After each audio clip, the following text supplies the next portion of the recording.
think that's why I'm a huge advocate for maternal mental health, because there is still shame and it's still stigmatized, because I think mothers don't want to admit that they're struggling because they're going to be seen as inadequate. And again, I'll speak from my experience because I don't want to speak for all moms, but I think in my experience, being a mom with bipolar disorder, there's an extra, I guess, fear in there, because when I was going through it, there was a reason why I didn't want to tell anyone, because I was afraid that I would be seen as an unfit mother. Because I'm struggling in motherhood right now, I can't tell anyone, because what if my doctors find out and then they, admit me to the hospital and my kids are taken away? I think that was the greatest fear for me, and that's the reason that I didn't tell anybody right away, or even when I knew I was really struggling, I didn't want anyone to know, because I didn't want anyone to either judge me or think that I'm not a fit mother. And so there's that fear of judgment, of criticism, of looking like that you can't handle it. So it's tough.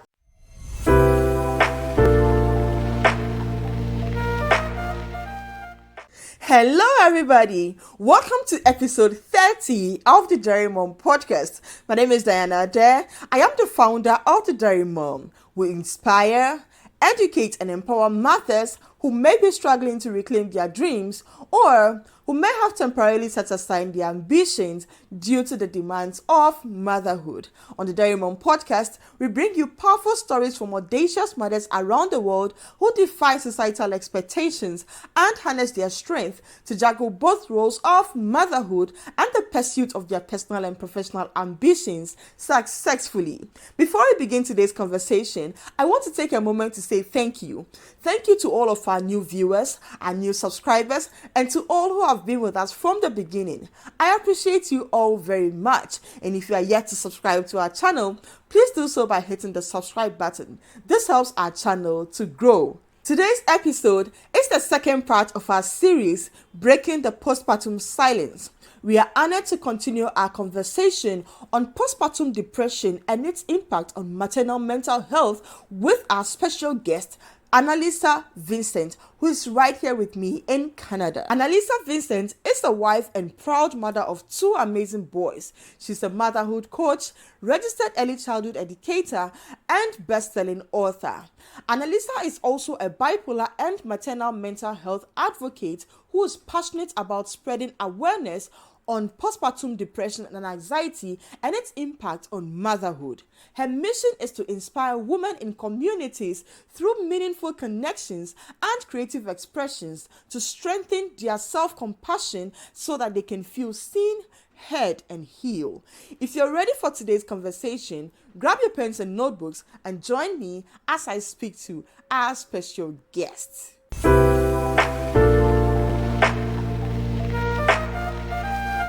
As women, we want to be perfect. We want to look perfect. We want to do things perfectly.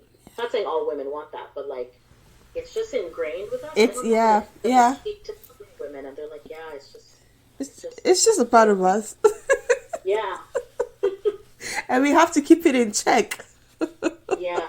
I mean, social media doesn't help, but so all those mom influencers that bounce back after 6 weeks and have a six-pack. I'm like, I don't know what you do. You got good genes, because it doesn't help. There's postpartum. I haven't bounced back yet, but I'm working on it. I know, social media thing, it's a big thing, because we all have the highlighted reels and things looking perfect. So, if you don't take care, that can even compound your own postpartum depression, because one mom just posted they're just bouncing back after 6 weeks and they have all the six pack. Yeah. And you're wondering what happened to you. Yeah, I'm looking around how did this happen? I don't know. I can barely get enough sleep or take a shower. Six pack already. So. Six pack. I see. Wow. So what inspired you to go into motherhood coaching? Like what's the inspiration behind it? Yeah, I wanted to get certified as a coach, as a life and wellness coach, and I fell in love with it because we had to, train and coach each other in the program, and it was so transformative for my experience, like being coached by others, because I love that accountability piece and that goal setting kind of where are you and where do you want to be, Okay. and that gap, bridging that gap, um, was so healing, so empowering, for my healing journey, even through postpartum depression and anxiety, was just really having those deep, thoughtful conversations about Yeah. what's holding you back and how to work through that. Um, so yeah, it was a journey through really rediscovering myself and what I wanted to do with my life. I loved being an ECE. I was an ECE for 12 years, Okay. working with children, diverse group of like families, and I love the people I worked with as well. But there was just something that I wanted more. Okay. I wanted more for myself financially, and I knew entrepreneurship was a scary journey to take because it's a tough, you know, to grow your own business and all that. But I believed so strongly that I could really help and support moms because that's how I felt when I was being coached. I felt so supported and seen and heard and valued. And I chose to support moms because it's such an underserved community. I think we don't support moms in the way that they need support. Um, and I was in the depths of my postpartum depression and anxiety. I was really searching hard for support for myself. I was calling distress lines. I was looking on parenting websites to see if they had like a 24-hour, call center, or, and it was tough to find that support. And so I was like, you know what? Let me create this support that I wish I needed, because it was really, really hard. Like I was, on a long wait list to see a therapist. Um, and also, it was just so tough. And so I was like, let me create that support for moms that I wish I had when I was really struggling with my mental health. Wow. Wow. That is beautiful. You practically turned or transformed what was supposed to be a pain point for you into purpose. And now you are actually helping other moms and you're advocating for them. Wow. Wow. This is beautiful, and I know a lot of moms will be very, very honored or grateful to have a coach like you to bounce things off of, because sometimes we just need a listening ear, and to have that it's very important. We want to talk about mental health or maternal mental health in general, and Yeah. sometimes the stigma around it. What have you seen so far in your coaching, as far as mental health, maternal mental health goes? I know sometimes people shy away from talking about it because they don't want to be stigmatized, they don't want to feel like, but do you think it's something we should make open, we should normalize, we should talk about, just to create more awareness, and let moms feel like, yeah, I'm not alone in this? Like, what's your take on that, or so far what you've seen? What would you say about that? Yeah. Maternal mental health is definitely a major issue, I think, in today's world. The U.S. Surgeon General, stated that there's a parental crisis. Parents are stressed, overwhelmed. Maternal suicide is also rising, and that usually happens within the first year of postpartum. If you're not getting support, if you don't know the signs of, postpartum depression or anxiety or other like mood disorders in the perinatal realm, I guess. Mm-hmm. Um, yeah, and I think that's why I'm a huge advocate for maternal mental health, because there is still shame and it's still stigmatized, because I think mothers don't want to admit that they're struggling because they're going to be seen as inadequate. And I'll speak from my experience because I don't want to speak for all moms, but I think in my experience, um, being a mom with bipolar disorder, there's an extra, I guess, fear in there, because when I was going through it, there was a reason why I didn't want to tell anyone, because I was afraid that I would be seen as an unfit mother. Because I'm struggling in motherhood right now, I can't tell anyone, because what if my doctors find out and then they, admit me to the hospital and my kids are taken away? I think that was the greatest fear for me, and that's the reason that I didn't tell anybody right away, or even when I knew I was really struggling, I didn't want anyone to know, because I didn't want anyone to either judge me or think that I'm not a fit mother. And so there's that fear of judgment, of criticism, of looking like that you can't handle it. So it's tough, and I know there's a lot of agencies like PSI Canada, it's Postpartum Support International. They're huge advocates for the PMADs, like perinatal mood disorders, and so I'm on the team of in the PSI Canada sector, and so just the work that they're doing to advocate for maternal mental health services in Canada, making it more accessible for moms and parents to get help. So there is movement in there. It's just, as I guess regular moms, we need to continue to have those soul-filled conversations. I recently met up with a friend of mine.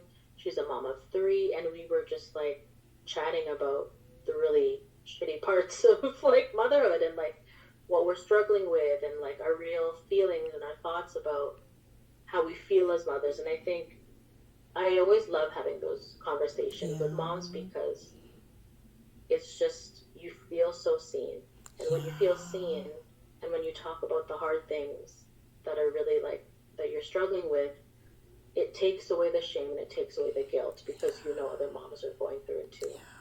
And so that's a huge piece, is just really feeling safe and comfortable enough to talk about the hard stuff with people in your life, or with your doctor, to seek help. So I want to touch on a very critical point you made. Being a mom who lives with bipolar, or I would want to say, let's say a mother who has one mental health issue or the other, would you say or I'm trying to reframe my question properly. I want us to kind of demystify the misconception around being a mother who lives with a mental health issue, or whatever the diagnosis, or whether there's a diagnosis or not, even if they're just going through something, that and them raising their kids, right? If there is any if I don't know why I'm struggling with this question, but I want you to shed some light on that piece, because you mentioned that because you had your own mental health issues, when you were struggling, you didn't want to open up, because you thought you were going to be seen as unfit for motherhood, and then your kids were going to be taken away from you. But reality, in hindsight, or what's the reality on the ground, I must say, does having a mental health issue as a mother really affect your ability to take care of your kids? That does it happen like that or no? Because I want us to demystify that misconception around that, so that if a mother is in that situation and she's struggling, she should be able to open up and not feel like they're going to be put down or their kids are going to be taken from them. So please walk us through that. Right. Yeah, so I think the reality is that for mothers that are diagnosed with a mental illness or mental health disorder, just in my experience, not that I've ever been hospitalized like in motherhood, but like I have been hospitalized before. And that's because if you are being seen by a doctor or a psychiatrist and you're not functioning well, so that means like you're pretty deep into the disorder or whatnot, or depression, you need to go to the hospital to be assessed. Okay. For I think it's 48 hours to 72 hours. Okay. So that's just based on that history with myself. It was scary for me because I was afraid that would happen with me and my kids. Okay. But I think the reality is that it depends, I guess, how deep you are into it. Okay. Into it, like for example into postpartum depression and anxiety. So it's really based on what you tell your doctor. Okay. I've known some moms that have taken themselves to the ER to get assessed, and it's not a good experience. From some of the moms that I've spoken to, it's a very intense, scary feeling. You're not treated, I guess, a lot of times with compassion. And I don't want to say that this is the experience that every mom has been through, but I think that's the reality, is that when it comes to the point where you can't function, you can't really take care of yourself, and it's debilitating, it's kind of consuming you. That's kind of the reality of it. And I think in my case, because I know the signs of depression and anxiety, I was able to almost like catch myself before it got to the point where I had to be hospitalized. Okay. And I think that's the problem, is that most moms don't know the signs of postpartum depression or anxiety. It's because they're either not educated on it, their doctors don't share it with them, or they just don't know. And so that's the whole prevention piece, is like knowing the signs of postpartum depression, anxiety, not attaching judgment to it, and feeling safe enough with your doctor to share your experience, because at that 6-week appointment, they just check your blood pressure and if you have to do blood work or not, and that's pretty much it. But in that 6-week appointment, I mustered up the courage to say, I think I have postpartum depression. Okay. Or, am I? And she asked. She was so supportive and caring, and really helped me get on my healing journey. And I just think back, like, what if I was too scared to force it out? Yeah. What would you say are some of the signs to look out for postpartum depression? Just for moms who may be listening. Postpartum. I mean, I'm not a doctor, but I think in my experience, based on your experience, experienced it. I would say the intrusive thoughts, the really like negative things that I think depression is really good at messing with your mind, like making you feel inadequate, unfit, not good enough. So those thoughts are becoming stronger and louder as the weeks go. That's definitely one of them. Socially withdrawing from friends, family, being very quiet. I'm a very I wouldn't say I'm a bubbly person, but I'm a very chatty person. I like to engage in conversation, and I check up on my friends and stuff like that. And so I became kind of, just in my own nutshell, I was crying more so than I guess I'm used to. Yeah. Just crying about, like, well, I mean, big things, but just being more emotional.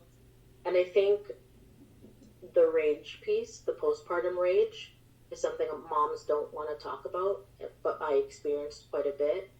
Um, and it's just really feeling like that rage piece is scary because you think depression is kind of just like you can't get out of bed, you're crying a lot, you're just really sad. But there's this other piece where you feel so angry, so irritated, so frustrated about the littlest things. Sometimes my husband would come home, like he'd be like, "Hey, how's your day?" And I would just be like, "Oh," just get into it. And so, yeah, I would say those pieces Yeah. are probably one of the biggest ones to look out for. Yeah. And yeah, and that kind of that deep feeling of sadness. I remember just like I felt so empty and so like just so sad. Like I don't know how to explain it. Just kind of like a deep sadness that you don't really know what's going on, but you just feel like not happy. So I mean that's my experience. But How did you start out on your healing journey? yeah, so I told my doctor that I was experiencing these symptoms, and she offered me, it's called the Summit Trial. And so it's this huge research study run by scientists, psychologists, psychiatrists in the States and in Canada. But they offer an 8-week program for free. And so you're either paired with a psychiatrist or another health professional that's trained in like counseling. And so every week you essentially get therapy.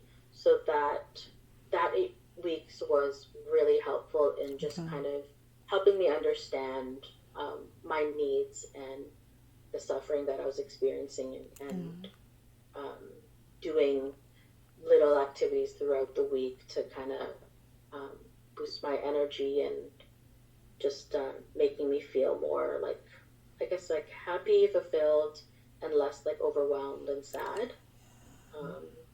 So when that was done, I joined like a support group for moms. It was all online, and coaching. Coaching was really what helped me understand myself more, and helped me to become the mom that I'm really proud to be.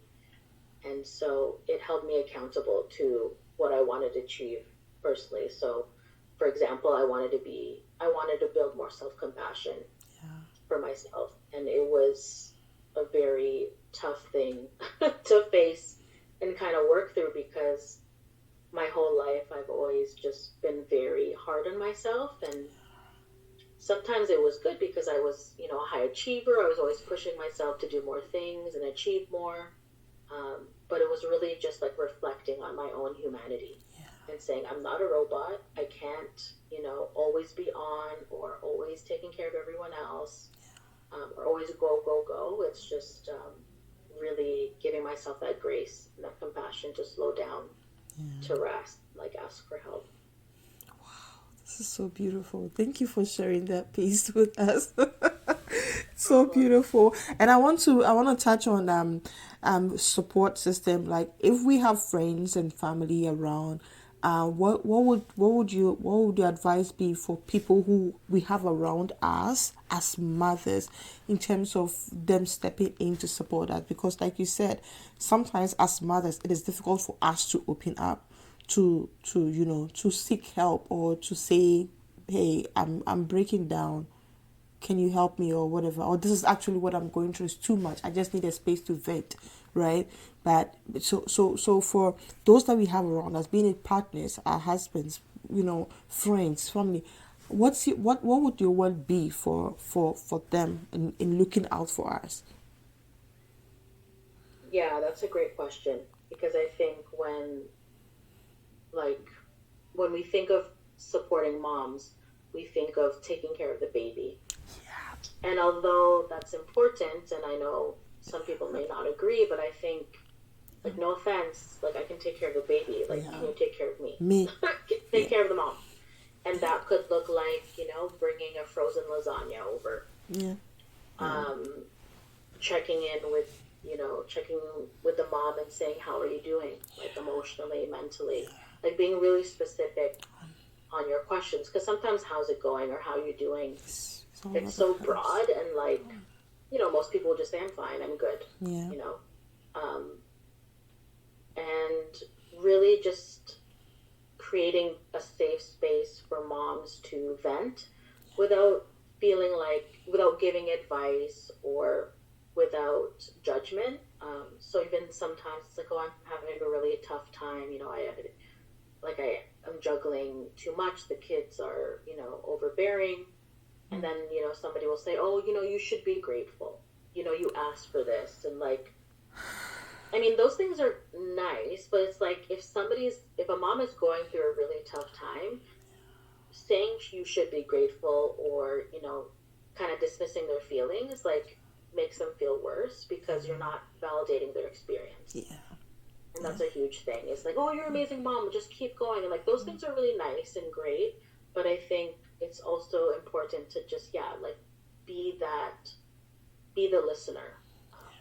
Because most people, when they are having a hard time, they just need someone there to hold space for them. And you don't always have to say something. Yeah. And those are, like, little things. And again, it's just taking care of the mom. Like, maybe when you come over to visit the baby and the mom, like, oh, could I, put away the dishwasher or do the dishes for you? Or I know that's a weird thing to ask, but it's such a huge help for moms. And I know it's hard to accept that help. Like, oh, no, I'll do the dishes later. Or, no. Like, my aunt came in, bless her heart. She's like, I'm going to clean the bathroom for you. I was like, what? No. And she's like, yeah. And, like, so she came over again, and I was like, oh, so did you want to clean the bathroom? And I gave her a scrub and soap, and she was, like, really scrubbing the bathtub. But it's just, like, those little things. It's like, you don't, like, when you think of, like, visiting your friend and, or visiting a family member that just had a baby, those offerings are huge. Yeah. And even with myself, like, I would never just go up to my aunt and be like, hey, could you clean my bathroom, like, while I, rest or something? It's not a normal thing you would ask, like, somebody to do. But if people are willing to, like, clean for you or bring you food or do the dishes or, watch the baby while you nap, like, let them. Let them, because, like, it's just a way for you to really, like, thrive in motherhood. Yeah. Because you don't need to be in survival mode all the time, and, like, like, really just let people help you. Because if they're willing to do it, like, why not? Like, don't attach judgment, don't attach shame, just, like, let them scrub the bathtub. Let them. You really touched me in many ways. I've been tearing up the whole time. Thank you for sharing so deeply. These things are really important, and we take them for granted, but they are super, super, super important. Like, if you're out there and you're listening and you have a friend, a family member who's just had a baby, go help them. Just take care of them. And I used to tell my friends this, like, everybody will call you and ask about how's the baby doing. Nobody really asks about how are you doing as a mother, and I'm so happy you touched on that. Wow, this is beautiful. We want to bring the conversation to a close, but I want you to also touch briefly on the Lighthouse Project. You're a best-selling author. That is a big one, and I want to make it, like, huge, because sitting down and writing a book and pushing through, and like you said, you are a high achiever and all that. How did you get there? Tell us a little bit about that book. What can we find in the book? How can we get copies and all that? So it was a year in making. It is a co-authored book, so that means there are several authors in one Authors. book. Okay. So I have each woman has a chapter that, and all the stories are about resilience and getting through really tough times. Yeah. And seeing, and the lighthouse, I guess, is a symbolism of coming home to yourself. Okay. And I wanted to share my postpartum depression and anxiety story because I think it's a story that many moms have experienced. Yeah. But you really want to admit, all those thoughts and feelings they had during that time. And so it was such a healing and experience to be able to write about the really the pain of it, but also the lessons that I learned through that pain and turning that pain into purpose, like you mentioned. Yeah. Because I think in sharing our stories, we open the possibility of, creating change within our lives and within motherhood and within even just society, is that, like, hey, these stories are of strong women that have been through hard times but are still, advocating for themselves and living the life that they want instead of like who they're supposed to be based on other people's expectations. So yeah, I have some of my friends and some people online that have shared, how my chapter really helped them just kind of, inspire them to love themselves a bit more. Yeah. And so, Oh, wow. This is beautiful. Where can we find copies of the book to purchase? yes. So it is sold on Amazon. Okay. I'm actually having a book signing if people are in the Mississauga area. Okay. A book signing at Indigo chapters in the Erin Mills Town Center. But yeah, it's available on Amazon, and you can also buy the book through me. Like, support local authors. But yeah, I mean, Amazon is cheaper because you don't pay for shipping. Right, So, right. Wow, Annalisa, this is so beautiful. I've enjoyed my conversation with you. It's so deep and like you shared so vulnerably, and I want to say thank you so much. Before I let you go, do you have any final words for moms out there that you would like to tell them about themselves? yeah, I think moms out there, you are enough. I think you're enough. Don't be afraid to ask for help or accept it. And whatever you are doing, keep doing it. Like, I think, trust yourself enough to know that the decisions you're making for your family are what's best for your family. I think we, myself included, we like to, look at the parenting experts. What are they saying? The mom influence, what are they doing? But at the end of the day, you know your children best. You know what your children need. And to love yourself enough to give yourself that time to rest, to recharge, and don't feel guilty about it. Yeah. To just, to thrive, really. Yeah. Wow. and where can we find you in terms of like for your coaching services? How do we reach out if somebody wants to get in touch with you?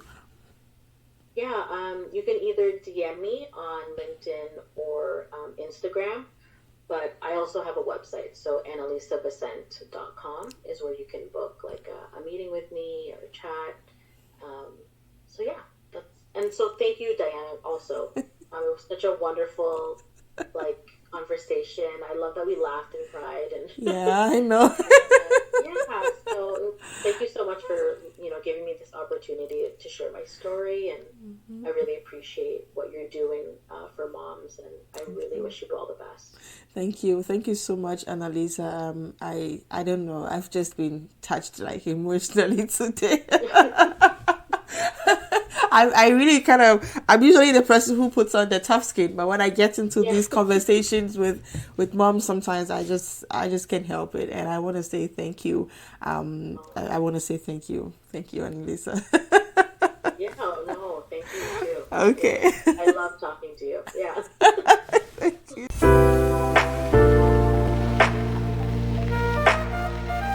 Wow, what a powerful conclusion to our series, Breaking the Postpartum Silence.